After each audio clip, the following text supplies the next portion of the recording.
y a 50 000 ans, bien après l'extinction des dinosaures, des animaux de taille gigantesque vivaient encore en Australie. Ils constituaient ce qu'on appelle la mégafaune.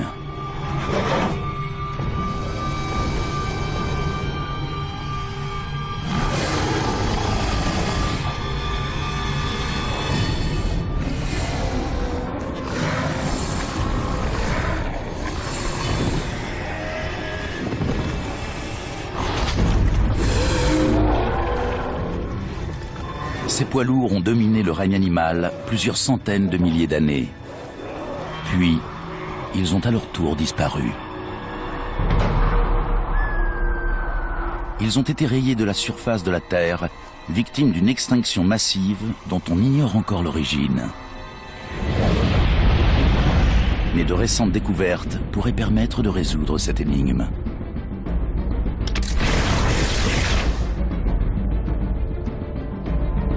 À la recherche de nouveaux indices à analyser, les paléontologues espèrent reconstituer les derniers moments de ces étonnantes créatures. Leur objectif, élucider le mystère de la disparition des géants d'Australie.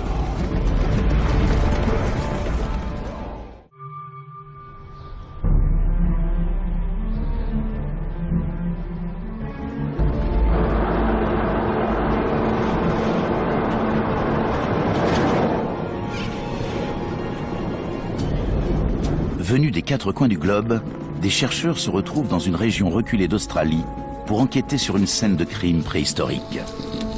Trouveront-ils des éléments assez solides pour échafauder une théorie?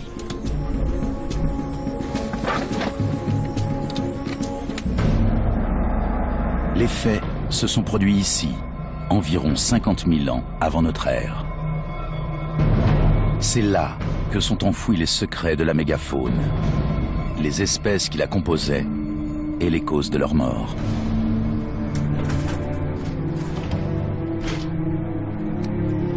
L'extinction massive la mieux connue est celle des dinosaures. Mais en ce qui concerne les mammifères australiens de l'ère glaciaire, les données sont maigres. C'est un domaine de recherche relativement récent, où les questions sont plus nombreuses que les réponses. La plupart de ces géants préhistoriques n'existaient qu'en Australie. Ils étaient énormes. L'herbivore le plus imposant d'Australie était le wombat géant ou diprotodon. C'est aussi le plus grand marsupial de tous les temps.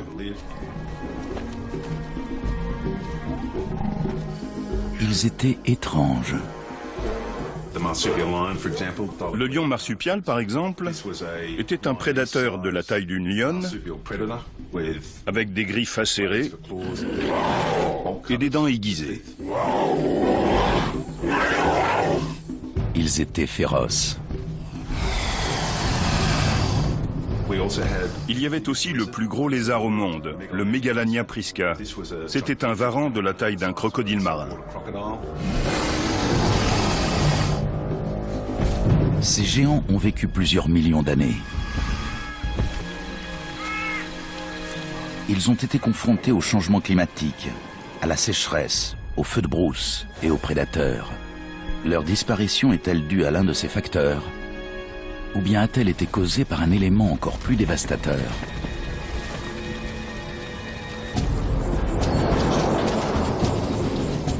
Les scientifiques cherchent à percer ce mystère.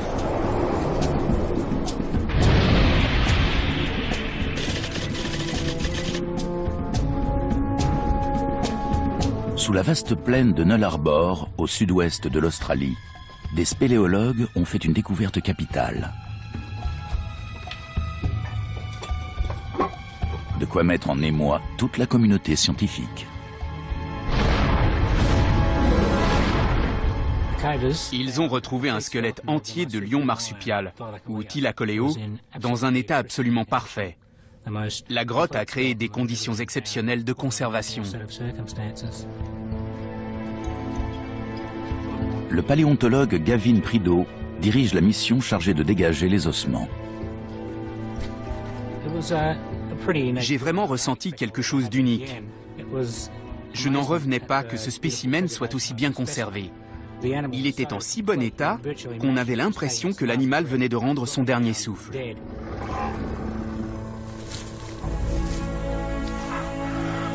Thylacoleo signifie lion à poche. Comme bon nombre de grands animaux préhistoriques d'Australie, c'était un marsupial, un mammifère qui portait ses petits dans un repli ventral.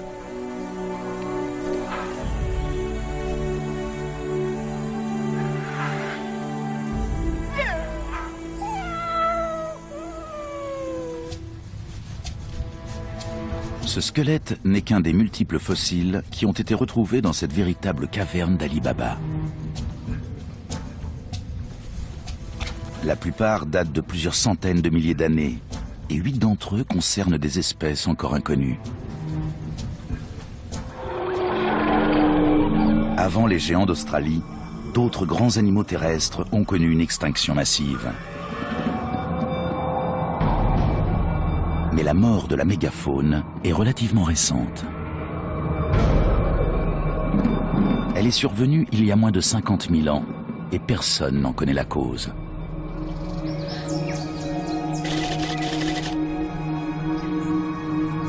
Mais on serait aujourd'hui à l'aube d'une avancée majeure.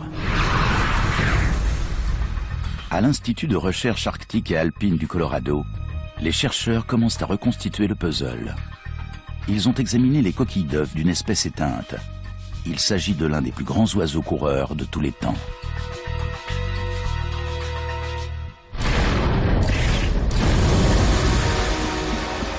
Le Géniornis.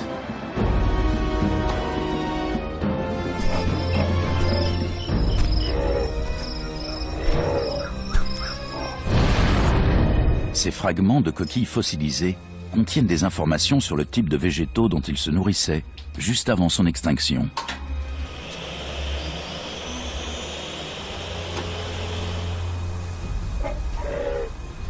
Le Géniornis était un oiseau vraiment gigantesque. Il mesurait dans les 2 mètres et pesait environ 200 kilos. C'était sans doute un fouisseur. La taille de son bec lui permettait de se nourrir en creusant le sol. Avant de disparaître, il a coexisté avec l'un des plus grands oiseaux qui ait survécu jusqu'à nous, l'émeu d'Australie. Les deux espèces avaient en commun leur incapacité à voler et leur taille. Mais le Géniornis pouvait peser jusqu'à 6 fois plus que l'émeu.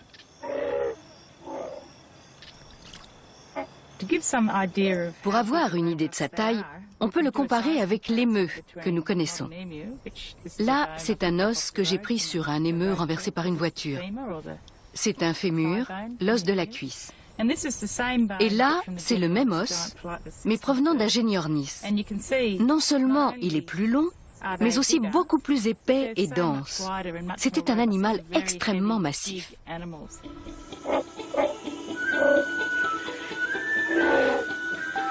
Parmi les multiples fossiles de Géniornis dont on dispose, les coquilles d'œufs sont les plus nombreuses. Malgré leur fragilité, elles ont traversé les millénaires et renferment des indications précieuses sur le régime alimentaire de ces oiseaux.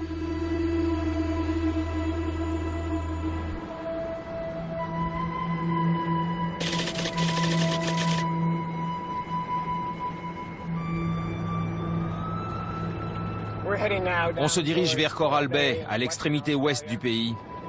On traverse un vaste champ de dunes. C'est ici, entre ces monticules de sable déplacés par le vent, qu'on a le plus de chances de trouver des coquilles d'œufs de Géniornis. Il devrait y en avoir pas mal. Ça commence déjà ici, avec une légère formation de carbonate secondaire sur celle-là. Le professeur Gifford Miller, de l'Université du Colorado, est persuadé que ces dunes de sable renferment la clé du mystère de la mégafaune. Ah oui, j'en vois quelques-unes. On devrait en trouver encore plus là-haut. L'équipe recherche des coquilles d'œufs de Géniornis, mais aussi d'émeux. On en a déjà trouvé là-haut. Là, il y en a. Ah oui. On y est. C'est quoi? On dirait un œuf d'émeu. Voyons voir. Les émeus et les géniornis ont vécu à la même période et ils nichaient aux mêmes endroits. Donc souvent quand on retrouve des coquilles d'œufs de l'un, on en retrouve de l'autre. À partir de ces spécimens, les paléontologues peuvent comparer l'alimentation des deux espèces et mieux comprendre leur environnement. Le professeur Miller cherche à savoir si l'extinction du Géniornis pourrait s'expliquer par un bouleversement profond de l'écosystème. Pour déterminer les éventuels changements dans leur habitat avant et après l'extinction de l'oiseau préhistorique, il a analysé des coquilles d'œufs d'émeux. On est l'espèce qui ne s'est pas éteinte, c'est-à-dire l'émeu. Et on a étudié des coquilles parfois vieilles de 100 000 ans pour reconstituer ce qu'ils mangeaient avant et après l'extinction du Géniornis. À l'aide d'une méthode appelée la racimisation des acides aminés, le géologue peut dater les coquilles.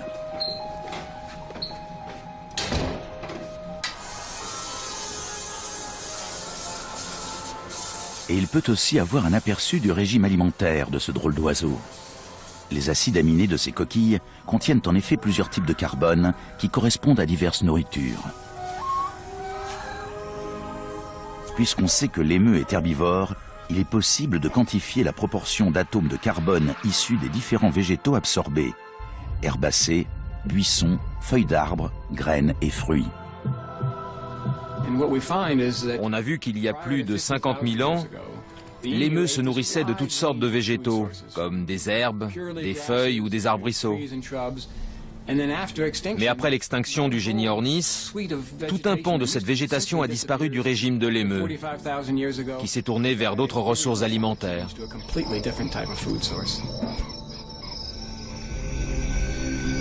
Ce changement d'alimentation a-t-il été un facteur déterminant dans l'extinction de la mégafaune?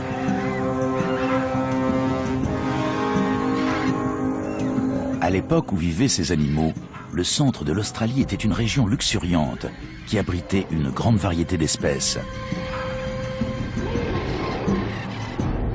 Aujourd'hui, c'est une zone totalement désertique. Les spécialistes veulent comprendre ce qui a provoqué la disparition de cette végétation. Pour tenter d'en savoir plus, ils étudient le plus grand marsupial herbivore.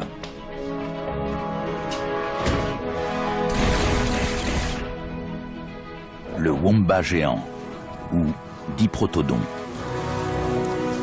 Ce colosse occupait les forêts ouvertes, la brousse ou les prairies, et consommait plus de 100 kg de végétaux par jour.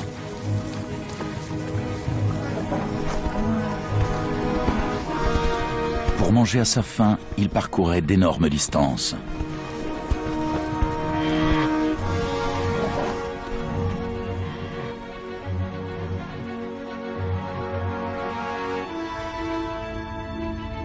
Suite à une découverte étonnante en 1893 au lac Callabona en Australie méridionale, des paléontologues ont pu reconstituer le premier squelette complet de wombat géant.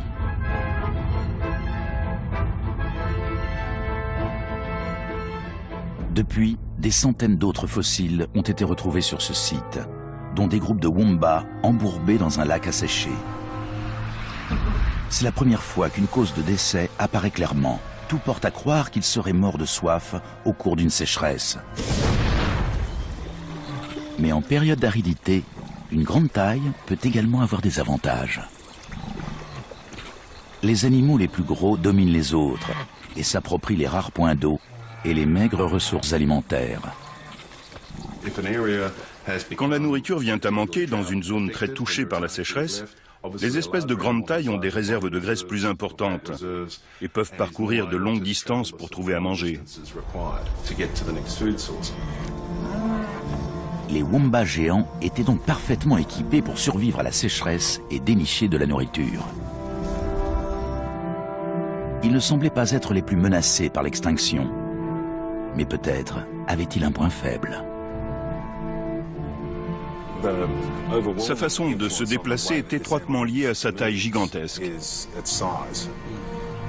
Afin de comprendre les circonstances de leur disparition, Steve Rowe, spécialiste en biomécanique de la mégafaune, travaille avec des professionnels de l'animation pour redonner vie à ces animaux.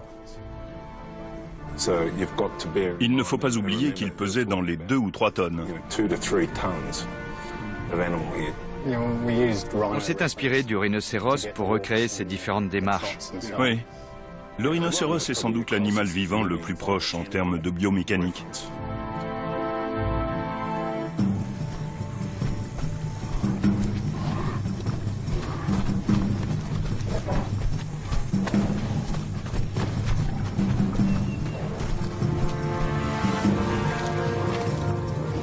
Le wombat géant mesurait 1,80 m au garrot pour 3 mètres de long et pesait près de 3 tonnes.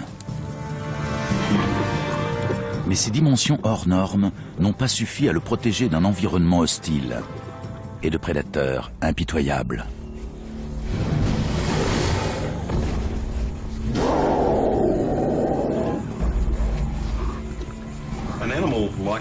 Un animal comme le wombat géant n'était pas très rapide dans ses déplacements. Ça faisait de lui la cible idéale pour d'éventuels attaquants. Malgré tout, sa lenteur était compensée par une masse imposante.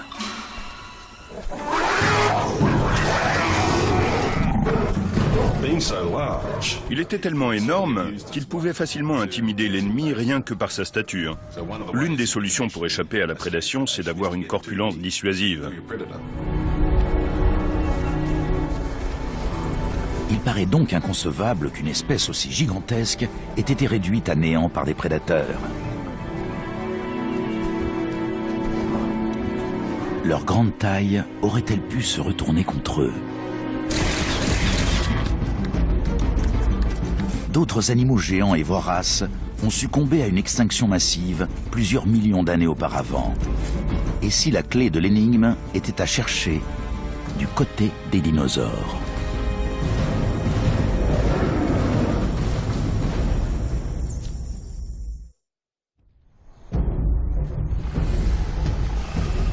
La mégafaune d'Australie était impressionnante et puissante.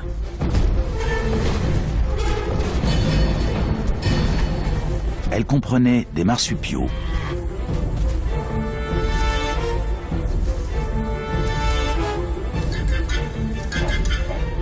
mais aussi des oiseaux,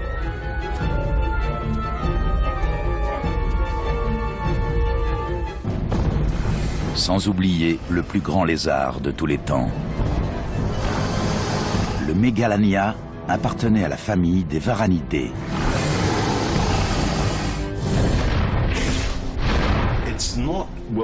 On dispose de très peu de fossiles de Mégalania. On est loin d'avoir un squelette complet. Mais on possède assez d'éléments pour affirmer qu'il était de taille colossale. Certains disent qu'il pesait plus d'1 tonne. C'était un reptile potentiellement dévastateur. Il était tout ce qu'il y a de plus carnivore, avec des dents aiguisées et crénelées. Donc en gros, sa mâchoire était équipée de lames tranchantes. Il était incroyablement puissant et tout à fait capable, en tout cas en théorie, de se mesurer au plus gros mammifère préhistorique australien.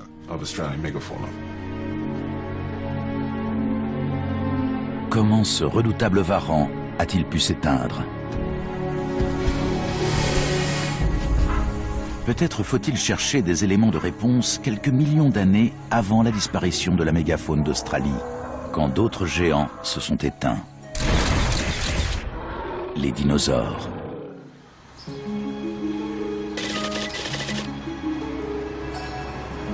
La petite ville d'Esperanza, au pied des Pyrénées, abrite l'un des gisements de fossiles les plus importants au monde. Un site capital pour la compréhension du phénomène de l'extinction.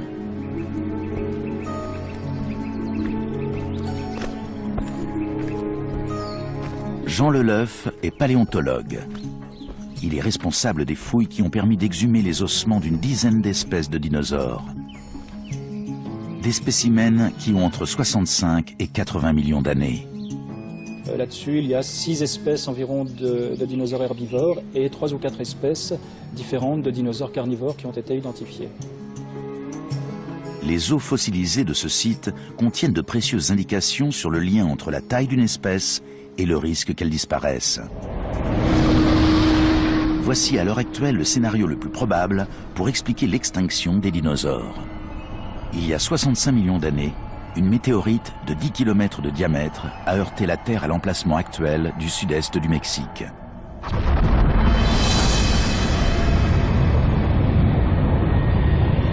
Elle a traversé la croûte terrestre, ce qui a provoqué des incendies à l'échelle planétaire, des tsunamis et de fortes tempêtes accompagnées de pluies acides.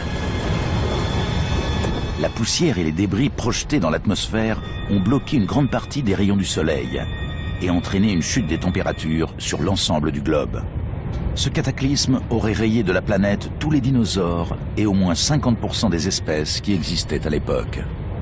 Dans cette période d'obscurité qui a pu durer plusieurs mois, peut-être même quelques années, les plantes ont donc dépéri à l'échelle du monde entier et ça a eu forcément des conséquences dramatiques pour tous les animaux herbivores, y compris les dinosaures herbivores qui se nourrissaient de plantes et se sont donc trouvés sans aucune ressource alimentaire.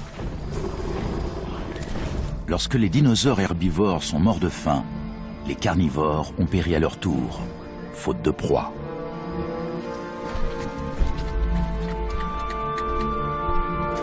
Rien ne suggère qu'une météorite ait joué un rôle dans la destruction de l'habitat de la mégafaune australienne. Mais l'extinction des dinosaures permet d'en savoir plus sur les conséquences pour les animaux de grande taille d'un changement brutal de leur environnement.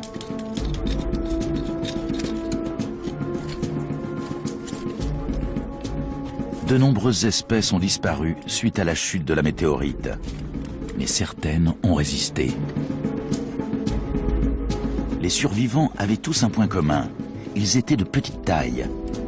Le critère est même très précis, aucun animal de plus de 25 kg n'a survécu à la catastrophe. Pourquoi? Parce que les animaux de grande taille ont besoin de plus de nourriture.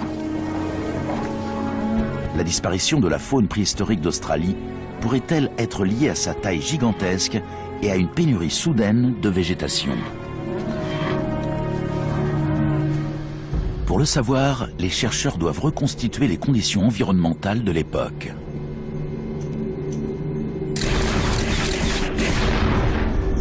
Encore faut-il déterminer le moment exact où le phénomène s'est produit.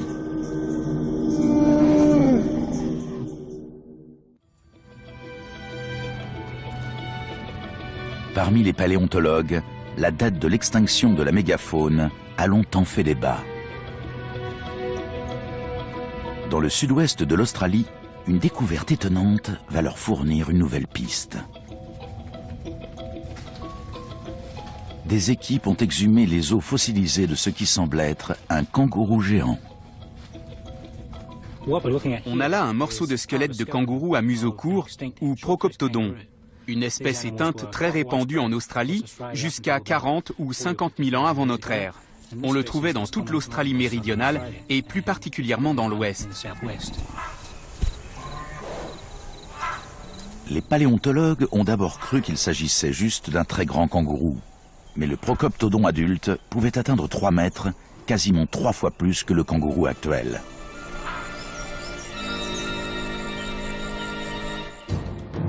Ils ont également relevé une autre différence étonnante. Un museau très court. Ce type de morphologie permet d'avoir beaucoup plus de puissance à l'avant des mâchoires. Il avait la force d'arracher une branche d'arbre, par exemple. En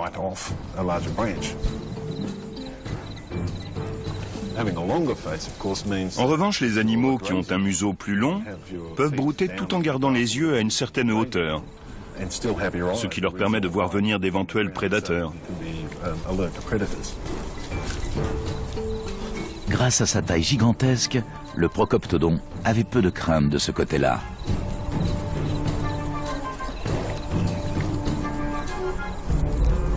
En l'absence de prédateurs, son extinction est encore plus inexplicable. Les ossements retrouvés dans le sud-ouest australien pourraient bien être les derniers vestiges de la mégafaune.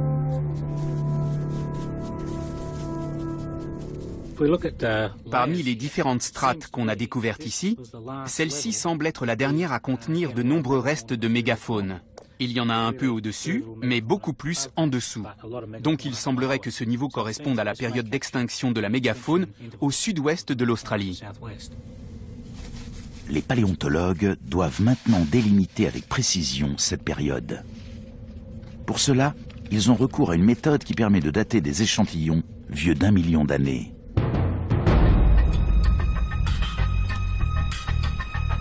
Comme un médecin légiste qui enquête sur une mort suspecte, le géochronologue Burt Roberts analyse le sable où étaient enfouis les fossiles de la mégafaune.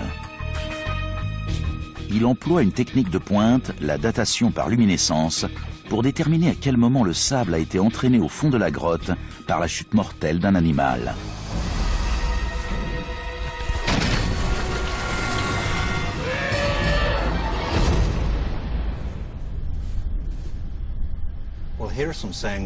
Ce sont des grains de sable prélevés sur les os. Grâce à cette datation, je vais savoir quand les animaux ont été ensevelis. Avant que ces cristaux de quartz ne tombent dans la grotte, la lumière du jour leur permettait de libérer l'énergie générée par l'irradiation naturelle. Je vérifie la propreté du disque.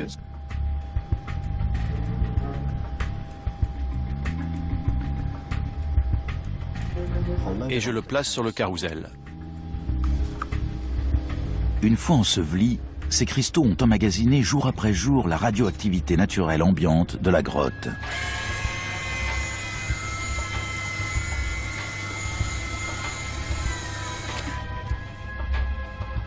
Quand on les soumet à une lumière ou une chaleur intense, les grains de sable restituent l'énergie accumulée sous forme d'une lueur plus ou moins forte. Cette technique de datation est extrêmement fiable. La marge d'erreur est de 5% seulement.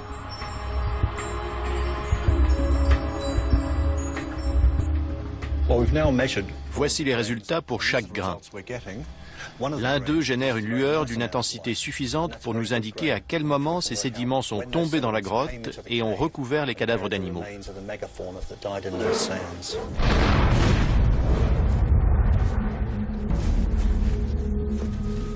On a analysé des dizaines de sites en Australie, des grottes, des terrains à ciel ouvert, des cavités rocheuses. On arrive sensiblement au même résultat.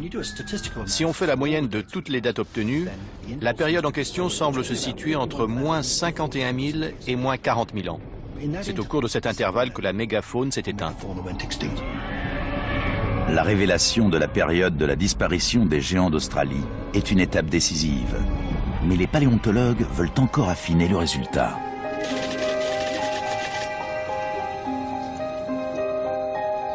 À 30 km au sud-ouest de Paris, au siège du CNRS, l'Australienne Linda Ayleaf dirige un projet de recherche sur les fossiles.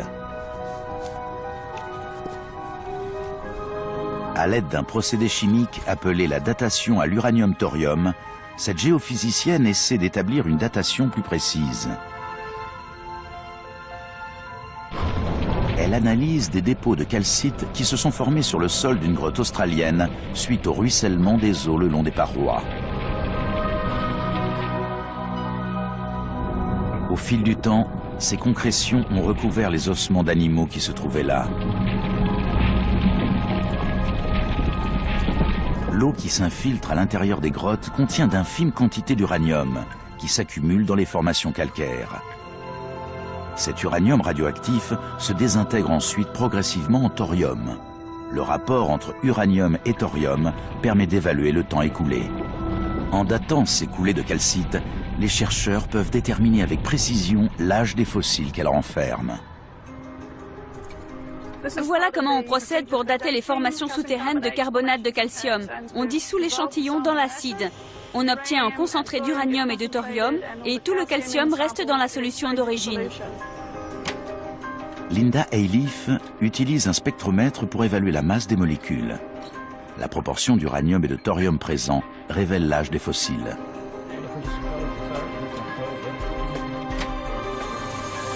Après des années de recherche, la communauté scientifique obtient enfin la réponse tant attendue. La mégafaune s'est éteinte il y a 46 000 ans, à la fin du Pléistocène.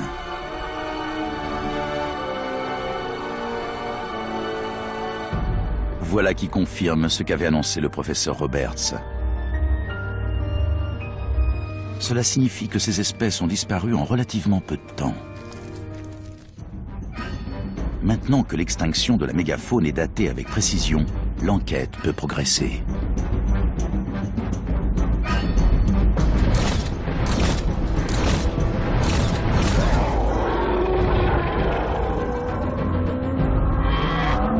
On sait que la mort de ces animaux a été rapide. Reste à déterminer qui se trouvait sur les lieux du crime.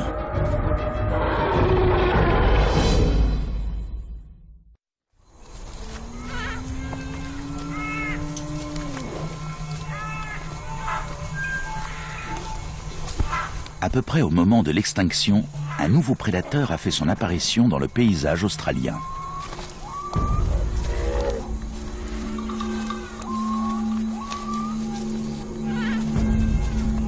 Quand les hommes ont posé le pied sur ce territoire, ils sont certainement tombés nez à nez avec des créatures étranges et féroces.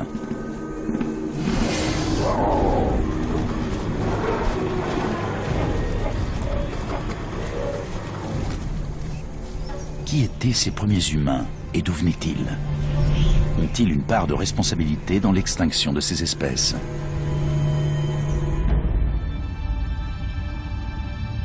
Pendant les différentes glaciations, l'Australie était accolée à la Nouvelle-Guinée et entourée d'îles plus grandes qu'aujourd'hui.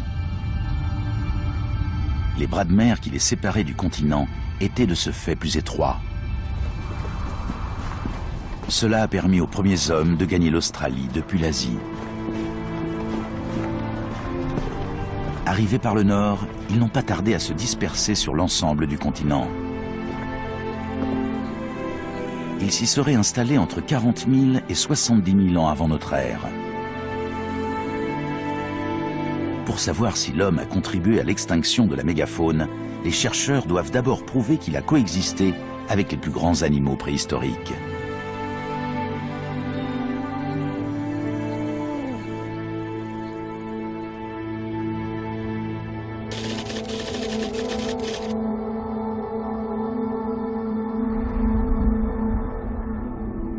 C'est dans ces paysages étonnants du sud-ouest de la Nouvelle-Galles du Sud qu'on a retrouvé les traces de la première présence humaine en Australie.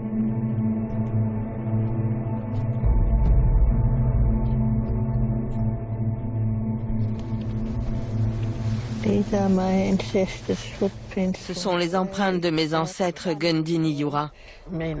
Ça veut dire autant jadis. Toutes les histoires qu'on nous racontait commençaient par ce mot, pour dire il y a très très très longtemps. Ce temps jadis remonte à 20 000 ans. Elles sont encore là. Lottie Williams appartient à l'une des 3 tribus ancestrales de la région. Je dirais que celle-ci est l'empreinte d'une jeune fille et celle-là d'un homme. Ces traces de pas ont été faites dans la boue. Suite à l'assèchement des sols, elles se sont figées et sont restées dissimulées sous des couches de sable pendant des millénaires. Matt Cooper fait partie de l'équipe de chercheurs qui les a découvertes.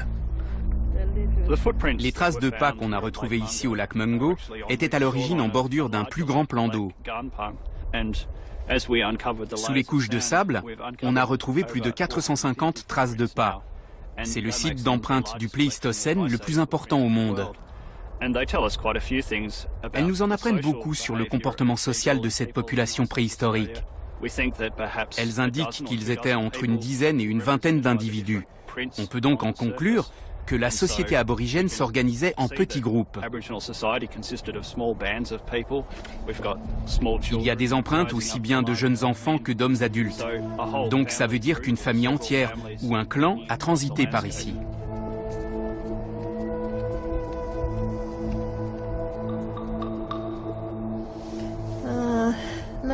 Celui-ci devait marcher normalement. Celui-là, on dirait plutôt qu'il courait. Certaines empreintes mesurent jusqu'à 30 cm de long.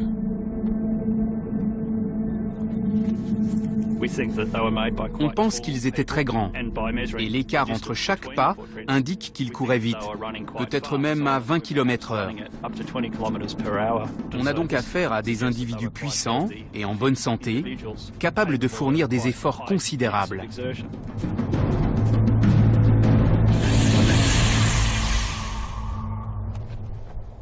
Vous avez vu cet émeu? Il y a des traces d'oiseaux et de lapins. Et d'émeux. Oui, un émeu. Dans la mythologie aborigène, que l'on appelle le temps du rêve, il est question des Kadimakara. Ce sont des animaux qui vivaient dans les zones forestières ou les sous-bois regorgeaient d'eau et de nourriture. La légende raconte que leur habitat a été détruit. Ils ont été forcés d'errer sur le continent, et l'on peut encore trouver de nos jours des ossements leur appartenant. On a retrouvé des os de kangourous et d'émeus géants, mais aussi d'une espèce voisine du wombat géant. Ils vivaient ici il y a 40 ou 50 000 ans quand ces grands lacs regorgeaient d'eau. Ça concorde avec les légendes du temps du rêve. Les données scientifiques prouvent ce qui a été transmis de génération en génération.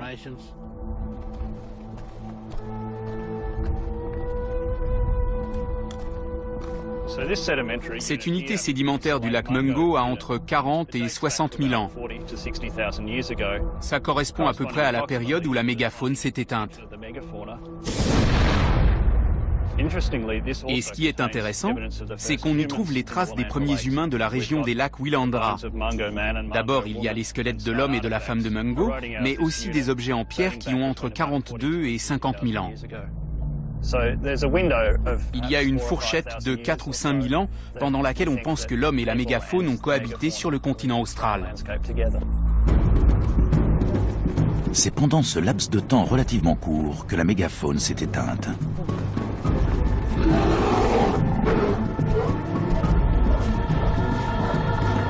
Mais ce n'est pas parce qu'il était contemporain de ces espèces que l'homme est responsable de leur disparition.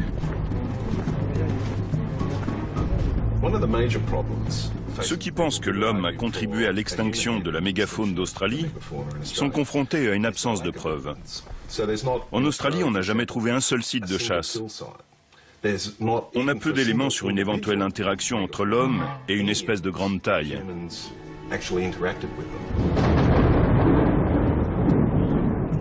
Si le coupable n'est pas l'homme, les scientifiques doivent poursuivre leur enquête.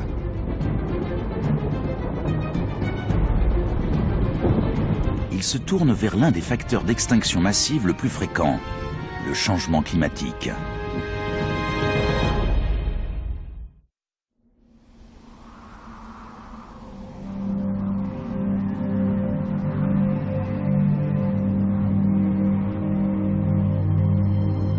C'est dans la chaîne des Snowy Mountains, en Nouvelle-Galles du Sud, qu'ils cherchent des éléments susceptibles de prouver que les variations de température ont joué un rôle.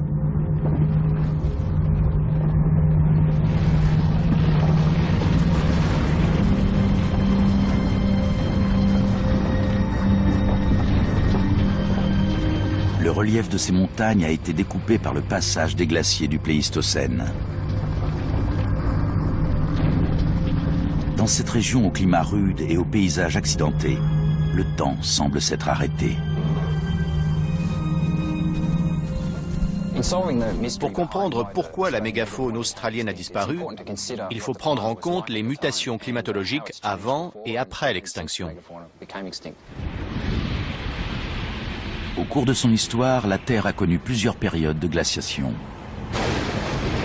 Lors de ces périodes, les calottes glaciaires qui recouvrent les pôles s'étendent et recouvrent une grande partie des continents d'une couche de glace qui peut aller jusqu'à 1500 mètres d'épaisseur. La planète a-t-elle connu son maximum glaciaire, c'est-à-dire une extension maximale des glaces et les températures les plus basses, au moment de l'extinction des géants d'Australie?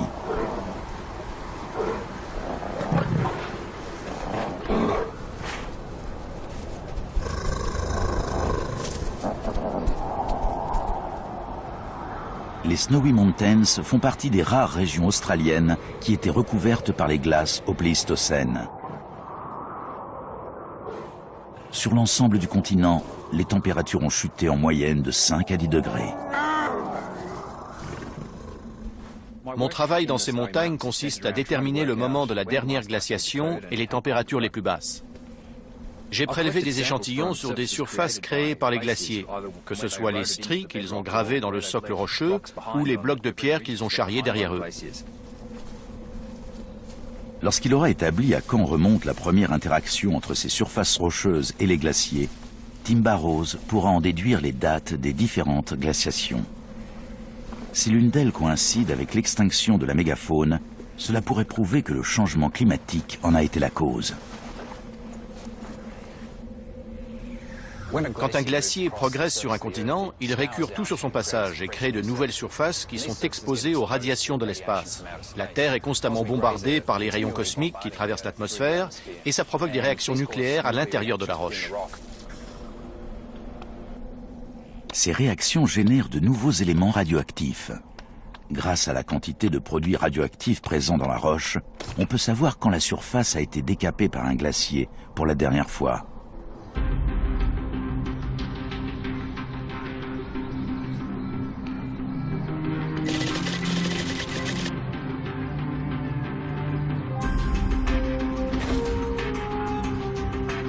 Cet accélérateur de particules mesure la concentration de ces atomes très rares et permet aux chercheurs de dater avec précision les surfaces rocheuses issues de l'ère glaciaire.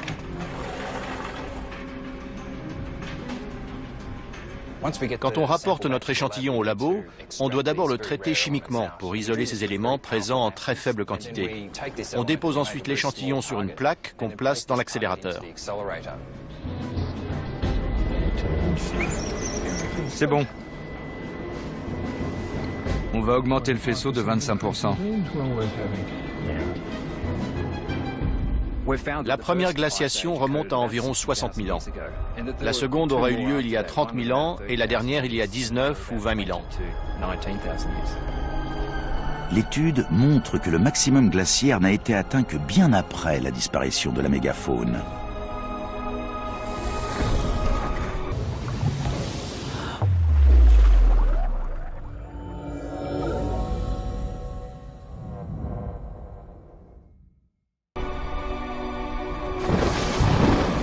De plus, ces espèces ont survécu à la première glaciation il y a 60 000 ans. Elles étaient donc sans doute capables de s'adapter au changement climatique.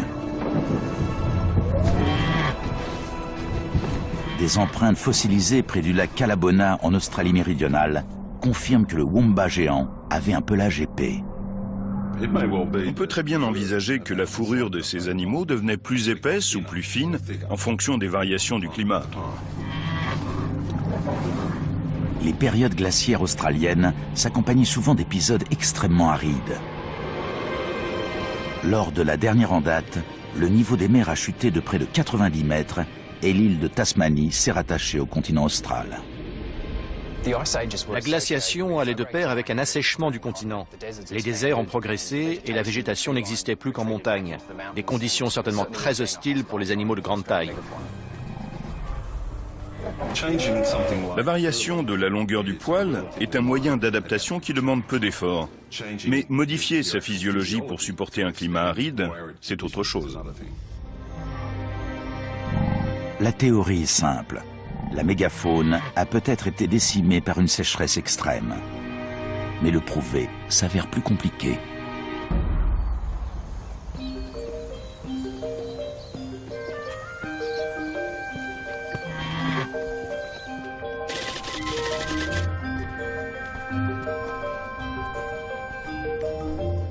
Ces grottes spectaculaires abritent des formations calcaires qui témoignent des conséquences de la sécheresse sur la mégafaune. Elle constitue aussi l'un des seuls sites au monde où on peut trouver des fossiles de vertébrés sur une durée de 500 000 ans.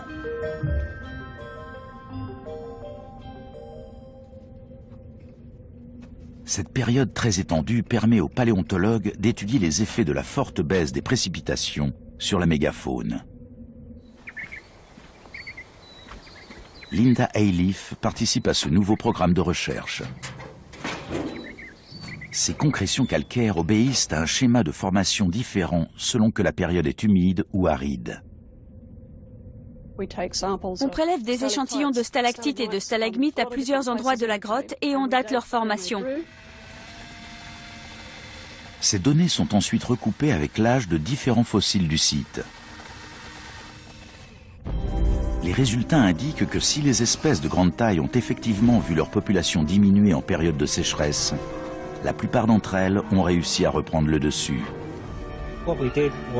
En fait, notre étude a démontré que la mégafaune australienne a longtemps résisté à une alternance de fortes précipitations et de sécheresse. Au cours des 500 000 dernières années, la seule fois où elle n'a pas survécu, c'est quand l'homme est arrivé sur le continent. Il faut se rendre à l'évidence, les fluctuations climatiques ne sont pas la cause principale de la disparition de la mégafaune. L'enquête se tourne à nouveau vers l'homme. Des scientifiques sillonnent l'Outback à la recherche de preuves de l'interaction entre l'homme et les animaux de grande taille. Ils envisagent une nouvelle hypothèse. Et si les humains avaient procédé au massacre systématique de la mégafaune ?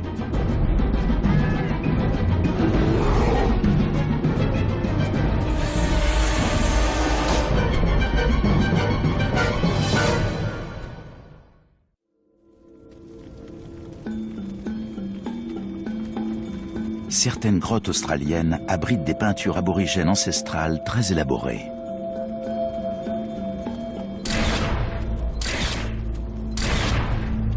Elles nous renseignent sur la vie des premiers habitants du continent et sur la faune qu'ils côtoyaient.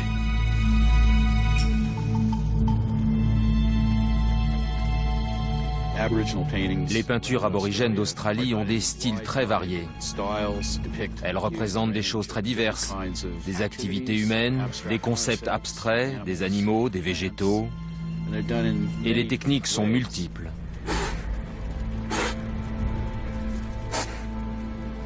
Il y a beaucoup de grottes et d'abris rocheux en Australie, avec des peintures qui représentent tout un éventail de motifs, de styles et d'époques.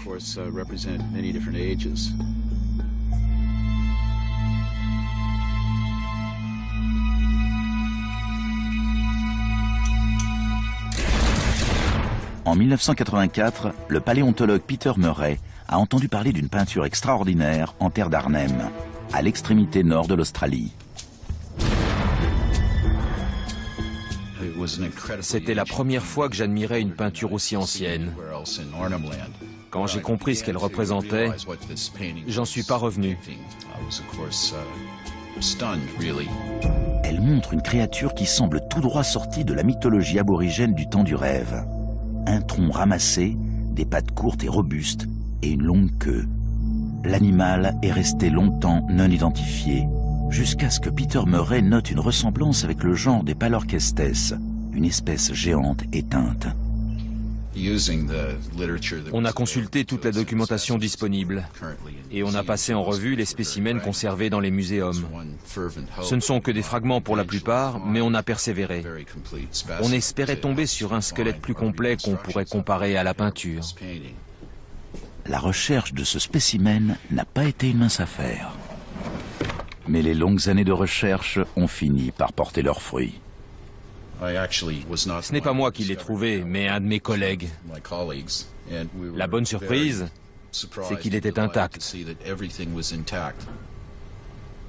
Ce crâne confirme que l'animal figurant sur la peinture rupestre a bel et bien existé.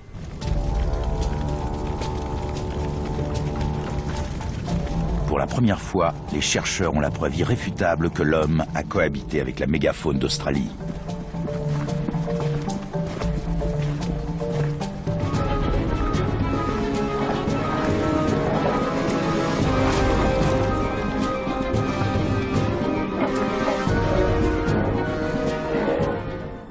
Dans d'autres régions du monde, comme l'Amérique du Nord ou Madagascar, l'arrivée des humains a également coïncidé avec l'extinction massive de certaines espèces. C'est ce qui a poussé quelques scientifiques à émettre l'hypothèse d'un blitzkrieg. L'homme aurait livré une guerre éclair contre la mégafaune et l'aurait exterminée.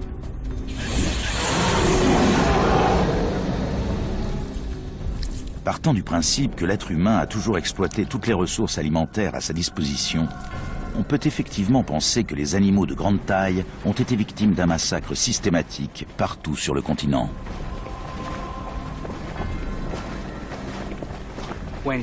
Avec l'arrivée de l'homme en Australie, le nombre de grands prédateurs a augmenté de près de 50%.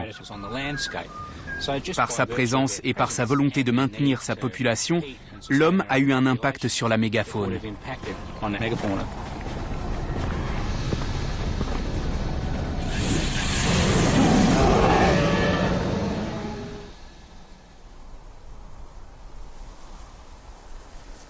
a longtemps manqué de preuves pour corroborer cette théorie. Mais en Nouvelle-Galles du Sud, à Cuddy Springs, la découverte d'un site de fouilles a soudain replacé l'homme en plein cœur du débat. Cuddy Springs est le seul site en Australie où l'on a trouvé à la fois des vestiges d'objets fabriqués par l'homme et des fossiles de mégafaune. L'archéologue Judith Field a la chance de pouvoir étudier l'une des plus importantes collections de fossiles de la mégafaune. Sur 5 unités de fouilles d'1 mètre carré, on a retrouvé plus de 140 os différents, ce qui indique que les animaux sont morts sur place. Sous la surface de ce lac, elle a découvert plusieurs couches de sédiments fossilisés distinctes qu'on appelle des horizons. Chacun d'eux correspond à un chapitre de l'histoire naturelle du lieu. L'horizon le plus profond indique un marécage. Personne ne venait camper ici. Mais dans l'horizon du dessus, à moins de 30 000 ans, on a trouvé des morceaux de charbon fossilisés et des os calcinés, notamment le fémur d'une espèce de kangourou aujourd'hui disparue. Tout porte à croire qu'il a été brûlé par des flammes, et seul l'homme a pu faire un feu sur un matériau comme cette argile.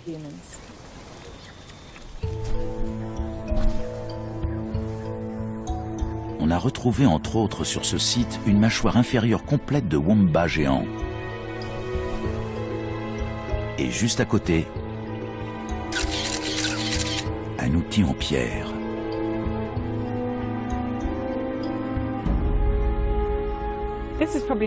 C'est la découverte la plus extraordinaire de toute ma vie. Après ça, je ne peux qu'essayer de renouveler l'exploit. La première chose qu'on a trouvée, c'est la mâchoire inférieure d'un jeune diprotodon. Et coincé au niveau de l'articulation, il y avait ce qu'on appelle un percuteur. Un percuteur est un outil préhistorique qui servait à tailler des éclats tranchants dans des matières comme de la pierre. Les hommes qui m'ont appris à fabriquer ces outils étaient des aborigènes pure souche. Ça remonte à 70 ans, mais en tout cas, à l'époque, ils en faisaient encore.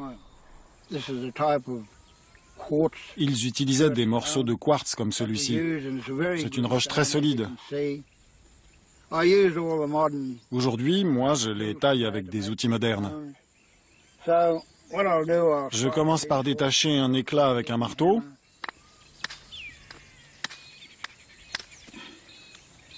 Et ça donne un très bel outil. Vous voyez, c'est très aiguisé. À partir de ce morceau de roche, on peut fabriquer des éclats tranchants de toutes les tailles. Si les espèces appartenant à la mégafaune étaient à peu près de la taille du bétail actuel, les hommes ne devaient avoir aucun mal à les dépecer avec ce genre de lame.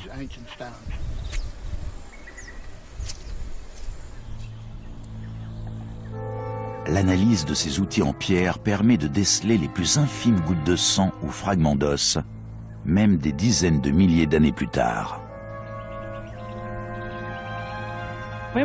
L'examen de ces outils a révélé des traces de sang et des marques montrant qu'ils avaient servi à découper des os et des chairs. Ils étaient donc utilisés pour le dépeçage des animaux. La surface de l'outil en pierre porte les marques microscopiques de la découpe de la viande.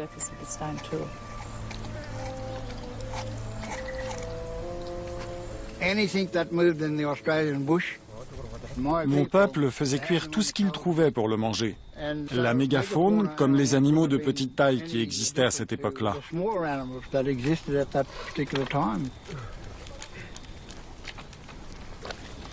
Les preuves sont indéniables. L'homme a bien mangé des animaux géants. Mais les outils retrouvés évoquent davantage des outils de découpe que de véritables armes. Et certains fossiles indiquent que les animaux sont morts parce qu'ils s'étaient embourbés.